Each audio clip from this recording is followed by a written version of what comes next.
अब देखिए पांचवा क्वेश्चन, एक त्रिभुज ए बी सी की रचना कीजिए। अब शीर्ष ए से भुजा बी सी के समांतर एक रेखा की रचना कीजिए। शीर्ष ए पर बने कोणों का योग और त्रिभुज के सभी कोणों के योग की जांच कीजिए। ठीक है, तो चलिए इस प्रश्न को हल करते हैं। तो हमें क्या करना है, सबसे पहले जो है हमें एक त्रिभुज ए बी सी की रचना करनी है। ओके, तो चलिए हम जो है त्रिभुज ए बी सी की रचना करने के लिए क्या करेंगे, तो रचना करने के लिए जो है त्रिभुज ए बी सी की सबसे पहले एक रेखाखंड खींचेंगे। ओके, तो यहाँ पर जो है मैं एक रेखाखंड खींच लेता हूँ इस प्रकार से। ठीक है, तो सबसे पहला स्टेप में मैंने क्या किया उसे मैं यहाँ पर जो है लिख देता हूँ। तो सबसे पहला स्टेप में जो है मैंने एक रेखाखंड एक्स वाई खींचकर इसमें जो है दो बिंदु ले लेता हूँ। ठीक है, तो ये जो है रेखाखंड ये एक्स पॉइंट है और ये वाई पॉइंट है। इसमें मैं दो बिंदुएं, एक बिंदु ए और एक बिंदु बी ले लेता हूँ। ठीक है, तो मैंने क्या किया, एक रेखाखंड, तो हमने पहले स्टेप में क्या किया, एक रेखा एक्स वाई खींचा और इसमें दो बिंदुएं ए और बी लिया। ठीक है, ये है हमारा बिंदु ए, ठीक है, और ये वाला है बिंदु बी। ओके, अब बिंदु ए और बी लिया। अब क्या करेंगे, अब जो है हम दूसरे स्टेप में एक त्रिभुज की रचना करेंगे। तो यहाँ पर जो है हम किसी भी माप का जो है एक बिंदु सी जो है ले लेते हैं। तो यहाँ पास जो है मैं बिंदु सी ले लेता हूँ। ठीक है, और यहाँ से जो है एक त्रिभुज का निर्माण करेंगे, क्योंकि हमें क्या बोला गया है, एक त्रिभुज ए बी सी का निर्माण करनी है। ओके, तो यहाँ पर जो है मैं एक त्रिभुज का निर्माण कर लेता हूँ इस प्रकार से ये। ठीक है, तो हमने दूसरे स्टेप में क्या किया, एक त्रिभुज का निर्माण जो है कर लिया। ठीक है, अब हमने क्या किया, एक त्रिभुज का निर्माण कर लिया। अब देखिए आगे क्या बोला गया है, अब शीर्ष ए से भुजा बी सी के समांतर एक रेखा की रचना कीजिए। अब क्या बोला गया है, शीर्ष ए से, यानी कि इस बिंदु से जो है हमें क्या करना है, इस बी सी के समांतर एक रेखा की रचना करना है। तो चलिए अब रेखा की रचना करते हैं। तो रेखा की रचना करने के लिए हम क्या करेंगे, हम जो है किसी माप का एक चाप लेंगे। ओके, हमें जो है BC के समांतर रेखा की रचना करनी है। तो हम क्या करेंगे, एक चाप लेंगे और इस चाप से जो है B को केंद्र मान करके यहाँ पर जो है चाप काटेंगे इस प्रकार से। ये चाप काटने के बाद क्या करेंगे, A को केंद्र मान करके इसी माप का जो है पुनः एक चाप काटेंगे और इस प्रकार से। ये चाप काटने के बाद क्या करेंगे, अब देखिए ये जो बी वाई है, ठीक है, ये जो बी वाई है इस रेखा पर जितने भी जो चाप कटा हुआ है, इस चाप को केंद्र मान के और BC में जो चाप कटा है इस माप का जो है एक और चाप लेंगे या एक त्रिज्या लेंगे इस माप का। ठीक है, और ये जो AB में जो चाप कटा हुआ है इसे केंद्र मान करके जो है अब हम चाप काटेंगे इस प्रकार से। ठीक, और ये जो कटान बिंदु है इस कटान बिंदु को A से जो है मिला देंगे। क्या करेंगे, इस कटान बिंदु को जो है A से मिला देंगे।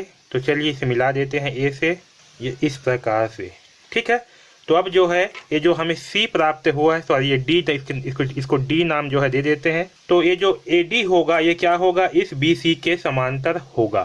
ठीक, तो हमने तीसरा स्टेप में क्या किया है, तो तीसरा स्टेप में जो है कोण CBY के तुल्य कोण DAB बिंदु A पर बनाया। ठीक है, ओके, तो हमने क्या किया, इस कोण CBY, ठीक है, इसके तुल्य कोण क्या बनाया, DAB बनाया। ओके, तो बिंदु A पर बनाया, तब क्या होगा, ये जो AD होगा, ये AD ये जो है BC के समांतर होगी।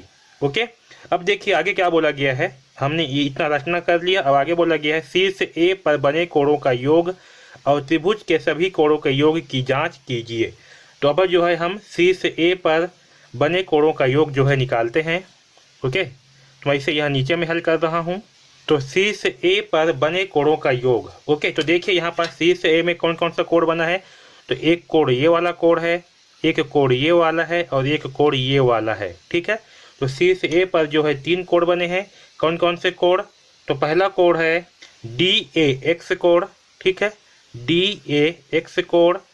दूसरा कोण है DAC कोण, तो DAC कोण। और तीसरा कोण है CAB कोण, तो CAB कोण। ओके, और क्योंकि ये तीनों कोण जो है एक ही रेखा, ये जो एक्स वाई है इसी पर बना हुआ है, ओके, या फिर हम बोलेंगे कि एक्स और बी पर बना हुआ है, तो इन तीनों कोणों का योग कितना होगा? इन तीनों कोणों का योग जो है 180 अंश होगा। क्यों होगा? क्योंकि एक ही रेखा पर एक बिंदु पर बने कोण हैं, ओके, और एक ही रेखा पर एक ही बिंदु पर बने कोणों का योग क्या होता है? 180 अंश होता है। तो यहाँ पर लिखना है एक ही रेखा पर एक बिंदु पर बने कोण, ठीक है, इसलिए इसका योग कितना होगा? 180 अंश होगा, ओके। अब बोला गया है आगे त्रिभुज के सभी कोणों का योग की जांच कीजिए। तो हमें जो है अब त्रिभुज ABC के तीनों कोणों का योग जो है ज्ञात करना है, ओके। तो त्रिभुज के सभी कोणों का योग क्या होगा?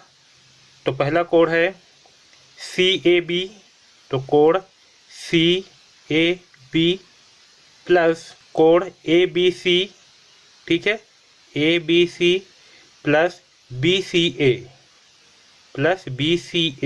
और हम जानते हैं कि त्रिभुज के तीनों कोणों का योग क्या होता है? 180 अंश होता है। तो इन तीनों कोणों का योग क्या होगा? 180 अंश होगा, ठीक है। क्यों होगा? तो चूंकि त्रिभुज ABC के तीनों कोणों का योग, ठीक है, के तीनों कोणों का योग, और हम जानते हैं कि किसी भी त्रिभुज में क्या होती है? तीनों कोणों का योग जो है वो 180 अंश होता है। इसलिए इस त्रिभुज के तीनों कोणों का योग क्या होगा? 180 अंश होगा। कोण A, कोण B और एक कोण C, इन तीनों कोणों का योग 180 अंश होगा, ओके। तो हमें जो है यहाँ से क्या निष्कर्ष निकल कर के आया कि दोनों योगफल क्या है? समान है।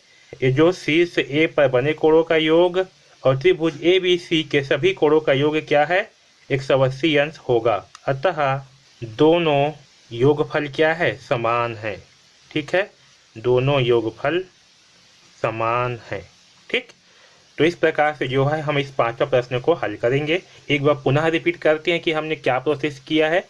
तो सबसे पहले जो है एक्स वाई रेखाखंड खींचा, सॉरी एक्स वाई जो है एक रेखा खींचा, इस पर दो बिंदु ए और बी लिए, ओके, और यहाँ पर जो है फिर दूसरे स्टेप में जो है बिंदु सी लिए और एक त्रिभुज की रचना करी, ओके। त्रिभुज बनाने के बाद जो है इस बी सी के समांतर क्या किया हमने? यहाँ पास जो है ये डी ए बनाया, ओके। तो सी बी वाई के समांतर इसके तुल्य जो है क्या किया हमने? डी ए बी बनाया। इसलिए बी सी के समांतर जो है आपका ये डी ए होगा, या फिर ये बोल सकते हैं कि डी ए के समांतर ये बी सी होगा, ठीक है। इतना बनाने के बाद क्या किए? ये जो सी से ए है इस पर बने कोणों का योगफल निकाले।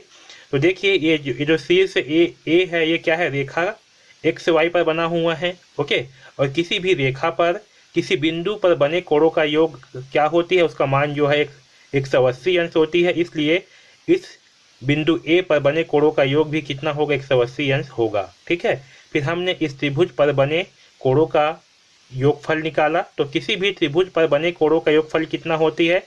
180 अंश होती है, ठीक है। मतलब किसी भी त्रिभुज के तीनों कोणों का योग कितना होती है? 180 अंश होती है। तो इसका मान भी 180 अंश होगा। तो हमें जो है क्या मान प्राप्त हुआ? हमें जो है इन दोनों का योगफल जो है समान प्राप्त हुआ, इस सी से ए का योगफल और इस त्रिभुज के तीनों कोणों का योगफल, ओके। तो इस प्रकार से जो है इस पांचवा प्रश्न को हल करेंगे, ठीक है।